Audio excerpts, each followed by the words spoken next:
Hey everybody, it's Craig from the University of Applied Research and Development, and I'm really excited that we have Lewis Curtis with us here today, who is the co-founder and director of Microsoft's disaster response. Morning, Lewis. Good morning. Good morning, Thanks for Craig. doing this.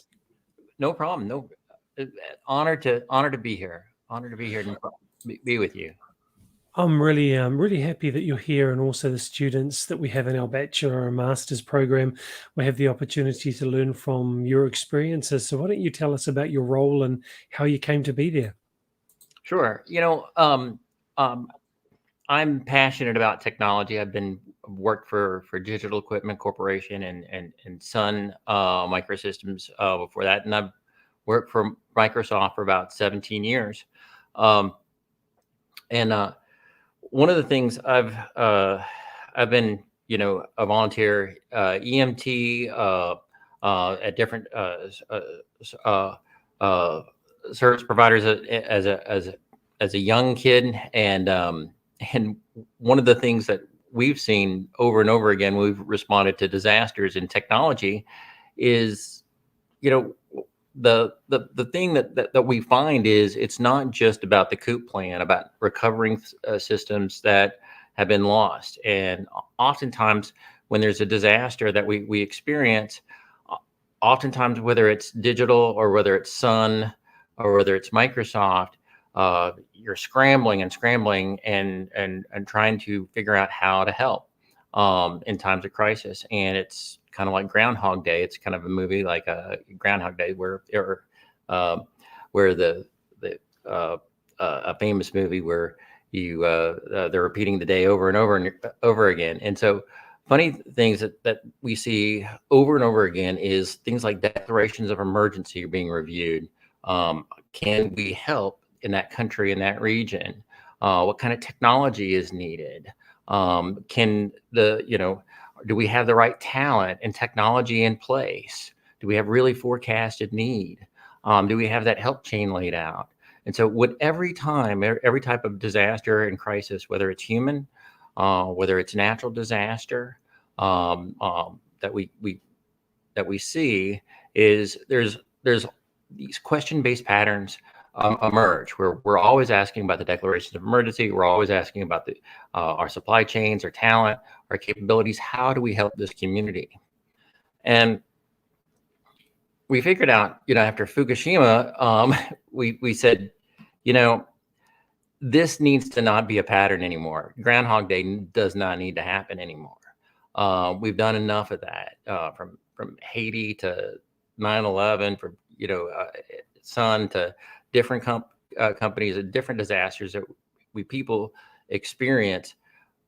Everybody experiences this repeatable capability that we need in the private sector. We need to do more, and we need to prepare, and we need to learn, and we need to get better. Because one of the things that we're finding out is it's not just a technology problem. It's not just an emergency management problem. There's some unique needs about emergency management and technology disaster response that are very unique. That's very different from the regular technology world, and it's very different from just disaster response world. So we need to learn from it. So that's where it came to be. We came together. We went to Kathleen Hogan and was in charge of HR, and we said, let's learn from this. We've got to learn from this. And she agreed completely, and she was right on board and very supportive, and created a program where we could help everybody, and no matter the industry. Because one of the things that we found out is most of the response agencies are government response agencies. We assumed that was they're all nonprofit, in the private sector. We're like, mostly it's nonprofit. No, it's not the case at all. Most of the time it's government agencies. There's commercial agencies. So we decided, let's help everybody. Everybody who's responding to this disaster, let's help everybody. Let's light up the call centers. Let's go in there and figure out what agencies are really responding, and just roll up our sleeves and figure out which agency needs help there, and empower the local teams on the ground who live in that area to decide who to help and sometimes who to avoid. Because that's a real issue. Whether it's the Syrian refugee crisis, or whether it's Ebola, or whether it's COVID, or whether it's or whether it's an earthquake. How we help and how we respond is important, and go through that process. So this is where we came together to learn, and learn through this process, and get better and better and better and better. So it started off small, and we started responding to Sandy and empower the local area. And then we started seeing things like the Serbian floods, the Calgary floods, back then, the Nepal earthquake, the Haiyan, the typhoon Haiyan, which is Yolanda in the Philippines, of course. The Christchurch, we had an earthquake, not Christchurch, but off the coast of New Zealand in 2016, about 5 years to this month, that we're working with New Zealand Emergency Management, and it's how we learn and how we use the technologies, and how we kind of see how the technology is shaping, and then learn and share with you what kind of missions we learn, how we scope missions, and encourage others to share all their assets and all their talent too. And so one of the things that we strongly feel at Microsoft is companies in the private sector should participate and help communities in their time of need, and give what they have available, give the talent, and give their assets that they're comfortable and they're available to give. And the government should make it easy for the private sector to give them and to help them, and to create that partnership. And that partnership happens, with making sure the laws and regulations that we can give without breaking law. We make sure that we can they're scoped properly, and how we determine scope, and then what type of missions that we're seeing, in play. So these kind of things that are in play, that we get better and better and better every year. And this is where we grew from, like, Sandy to now. And so one of the things that we do that's different is we learned, instead of a dedicated dedicated big team, where you have a tactical capability, where you have a constant response capability, we have a smaller team. And the smaller team is very talented, knows legal laws, can mobilize entire areas and teams in countries, and be able to pull in talent from all over the company. And it's a very high speed activity that happens. We're sprinting almost every week. So now we're at this where we're about 4 to 7 mobilizations every week that we're mobilized for. Every week? Oh yeah, every week. Wow. And so we're constantly doing missions and activities. And so whether it's doing vaccination capabilities, vaccination clinics, or we're helping with COVID, and we're starting to see that wave come back, unfortunately, or doing artificial intelligence, or utilizing advanced analytics for medical agencies to use, or virtual rounding, things like that, or testing and registration, for that. But for recently, things like the Afghanistan refugee crisis that came in. And we've done refugee crisis before, things like the Syrian refugee crisis, where we sent teams on site to do analytics in Jordan and Turkey and Egypt, and help the UN agencies on the ground. But here, things like the Afghan refugee crisis, when they flew into Germany, they had to process over 33,000 refugees, and they needed to do it in 3 days.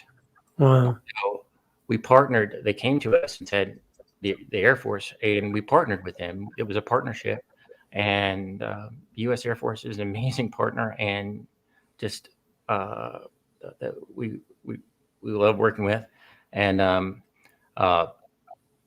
the team, mission team there, developed a system on the ground in 3 days to process over 33,000 refugees.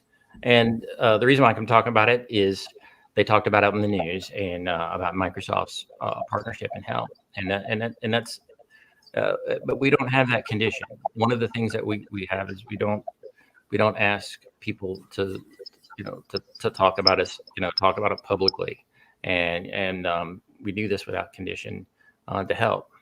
But everybody's proud of that, and thrilled, and the U.S. Air Force is just an amazing organization that we were just contributed a little part of, and for the software component, for them to be, help them in their success.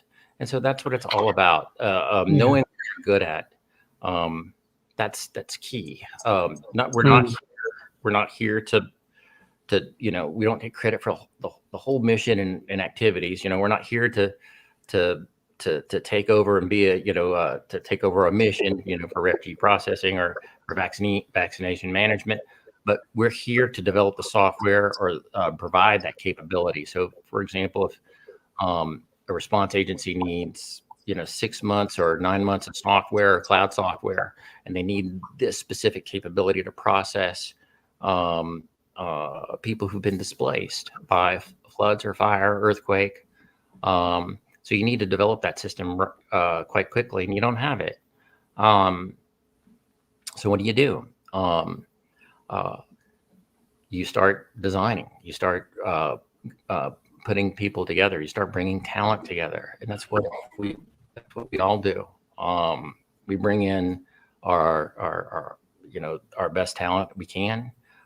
We empower our leaders in the field. So, for example,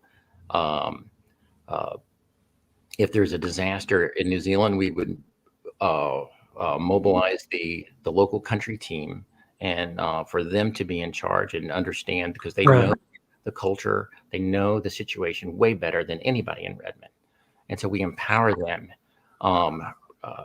remove significant amounts of policies and issues, so they can, the sales portion, and just focus on helping response agencies with their technology needs. And so things like we light up the call centers, and we do outreach. We go through the process of talking to a response agency who's in need and help, whether it's a response agency in the bushfires who needs to talk to several different teams at a fire brigade that needs to talk to several different teams constantly and have situational awareness and do that securely.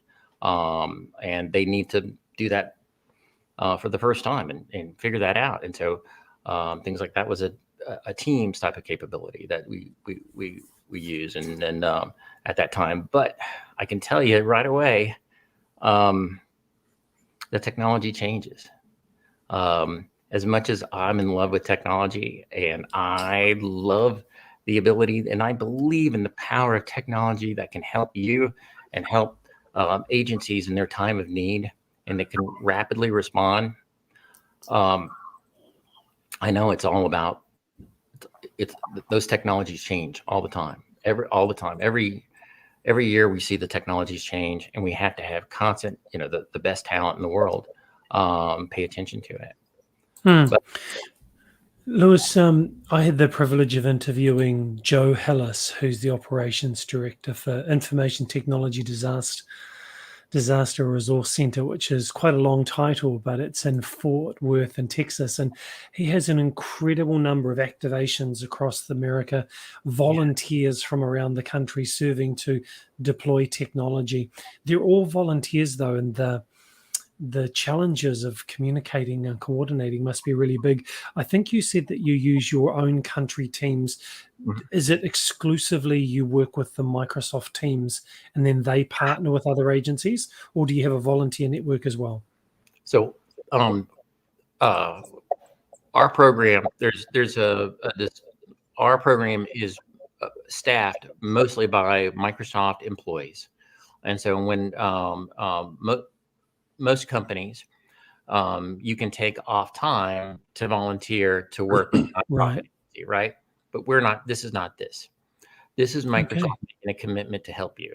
And so, for example, if emergency management agency in New Zealand experiences an earthquake and needs to do situational awareness in New Zealand right away, and they need to broadcast that to the country, and all of a sudden their servers are failing and their systems because they're being covered by the BBC all night, and all of a sudden their systems are crashing, and they need to bring in significant amounts of information all at once. A lot of sources, maybe 100 different sources that are coming on at once, and they need to get this moving, and they need to get this processing so people can find out where, gas is, where medicine is, where the evacuations routes are, how to route people, and how to control activity on the ground, and how to get that incident commander the information they need. And so these kind of things like that we see, we start routing, and we bring our talent to start scoping these specific types of capability quickly. And so we bring our talent from if this is an example, we would have talent from New Zealand, and then we'd expand out for the area from Australia in the APAC area, and then expand out in our talent in the Redmond and globally to help this mission, so it's close to the time zone. So they're coding and they're designing the system, and deploying the system as fast as possible for this agency so they can have that. Now, if an agency, for example, if a partner wants to give like Microsoft gives, and they want to give to that agency, we encourage that. And we've seen incredible examples from our competitors and our partners alike that they give to. And so we encourage that. We encourage their partners to give, and so maybe they give in this mission too. So maybe they donate some mapping software or some other types of software capability. And so we just keep moving. We keep moving. So, for example, we had a mission in Peru. With the hospital, we had to do virtual hospital visits and doctor visits. So doctors in the United States could talk to remote villages in Peru.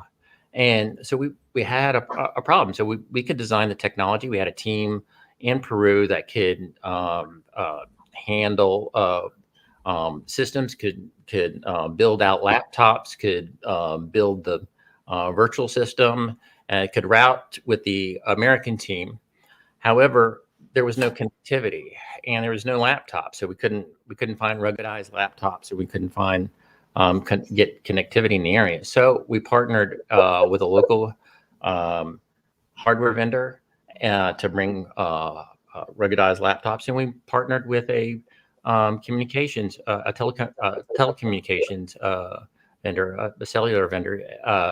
And they provided an amazing, they did a great job. And it was just a wonderful partnership with the hospital to provide this capability to provide actual care for remote villages in Peru. And so this is where you have to roll up your sleeves in each mission. So in each new reality. So this is where we see like the ITDRC that you were talking about, right?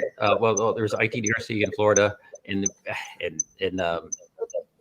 in Texas, the Texas team, task force team one, which is amazing.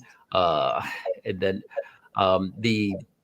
but how we work with them, they donate time. They'll work with us as we've worked with different nonprofits. We've helped those nonprofits before as well.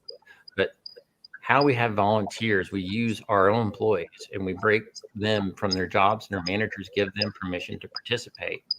And whether it's coming from Microsoft Research, the product teams, consulting, wherever the talent is, whether it's somebody who can work on graph, somebody who can work on Power BI, somebody who can work Office 365, somebody who can work on SQL, somebody who can code in Azure.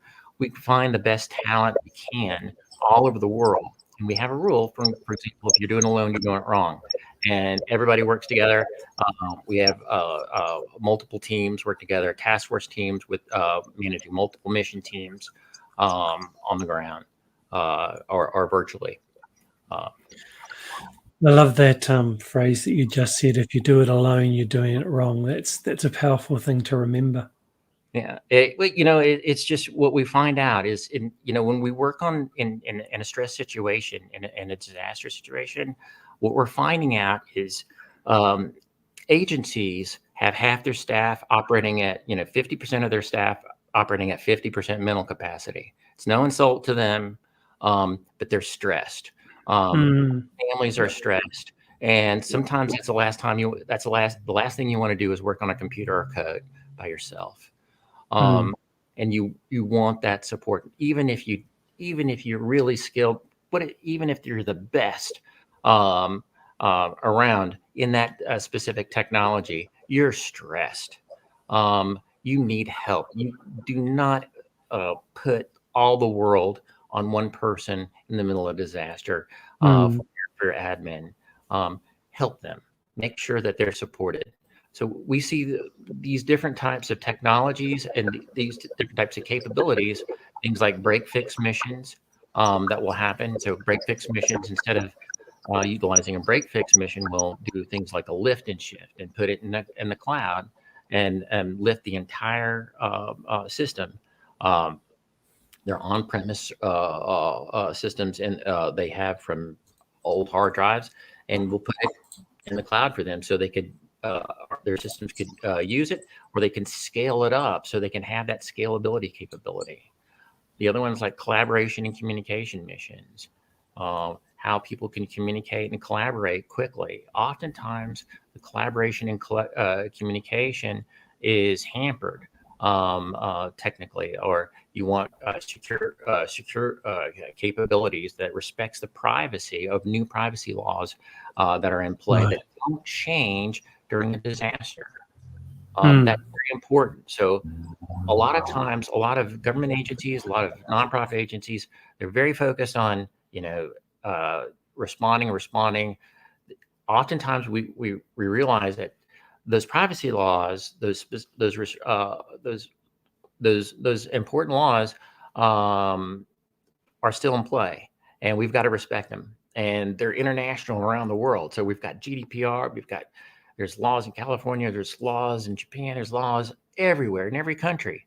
There's laws everywhere that we see that we're working with. Even in India, that we're deployed there, we figured out, okay, how do we give in India that's different from the United States? So we have to do that. So how do we deal with that? Now, for us, we've been in over about 34 countries. I think there's a lot more than that. That's my last count.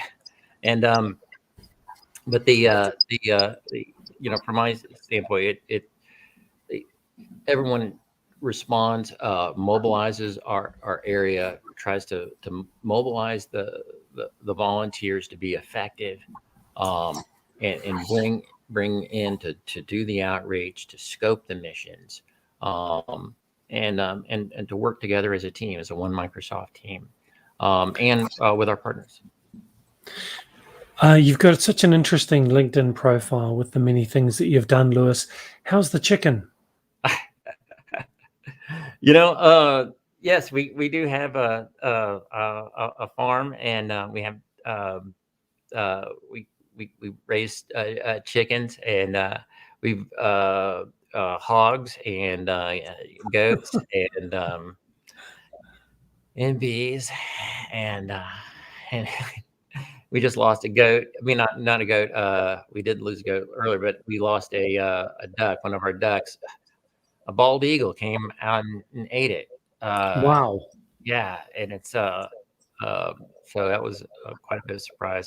But yeah, the predators are coming around. So we're watching a little bit more, and we've got hummingbirds everywhere Wow. here right now.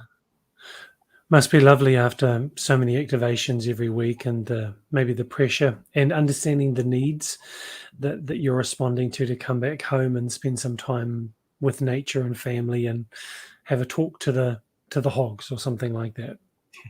We do. It's nice to have some solitude and Mm, to get away. But so everything's so intense. mm, The and this is where we in a response activity where everybody on the team we work so hard, and all the teams you see from communications to global response to regional managers, uh, they're sprinting every single week. mm, Um, and they do have to have time just to relax. And so well-being, looking out for if you do have a response team that does technology disaster response, look out for their well-being. Look out how they respond, that adrenaline, that capability, because they're putting everything they have um, into this response every week, whether it's these multiple mobilizations um, that are happening. And so everything you've got to think, oftentimes people think, okay, just because you're on a phone call, you don't think that's an intense experience, but it can be a very intense experience if it accumulates over the years, where every yes. mission, every call, um, you're hearing people who extreme human suffering that's occurring, Mm, and extreme need and rapid need for these agencies that need a new reality. They need data and analytics, situational awareness, communications, collaboration. They need all these, mm, and they need it like yesterday. right. Um, and they've got to respond, and you've got to listen in their language, not your language. I, Right. there's no time to teach them Microsoft language, right? Um, and just listen as well as we can, and be able to start scoping and that's those question-based patterns, and be able to make something that's going to help them heal their community as fast as possible. Love And it. yeah, and but it does when your teams do this every single week. You have to Mm, watch out for them, and you have to mm, uh, their time and their energy. Everybody works so very hard and so very intense. Um, it's kind of um, it's a sprint for every week, and yeah. yeah, and so solitude for every single team member, not just me, everybody, is super important. Yeah. Well, Lewis, thank you very much for the work that you do. You do not just in your own country, but around the world. You are appreciated. And thank you very much for giving your time to be here today on our time together. Well, thank you, Craig, and thank you for what you do, and thank you for educating and bringing people together from all around the world to help heal our community. This is an important time. How our protocols are changing, how our technologies are changing, how the world is changing, and laws and regulations. These things, all this, how we adapt to heal our world is so critical in this time, Mm, no matter what the threat. What you're doing is so critical, and and the legacy you're leaving and imparting is will outlive us all. So thank you. Thank you, Lewis. Appreciate that. Please don't go anywhere. We're just going to wrap up now. So, anyone who would like to connect with Lewis, I've got his LinkedIn profile link with the show notes on Facebook, on YouTube, and on LinkedIn. And as we know, emergency managers, you're constantly training, you're constantly upgrading. If you're like most emergency managers and you're watching this recording and you've got this big binder full of all of the certificates you've done and all your training, but it hasn't translated into an academic degree, do reach out to us, uard.org or uard.ac.nz. We'd be very happy to review your profile and give you academic credit for everything that you've done in your emergency management experience, so you can achieve your academic degrees or your master degree from anywhere in the world, anytime. So do reach out to us. And again, Lewis, thank you so much for being with us.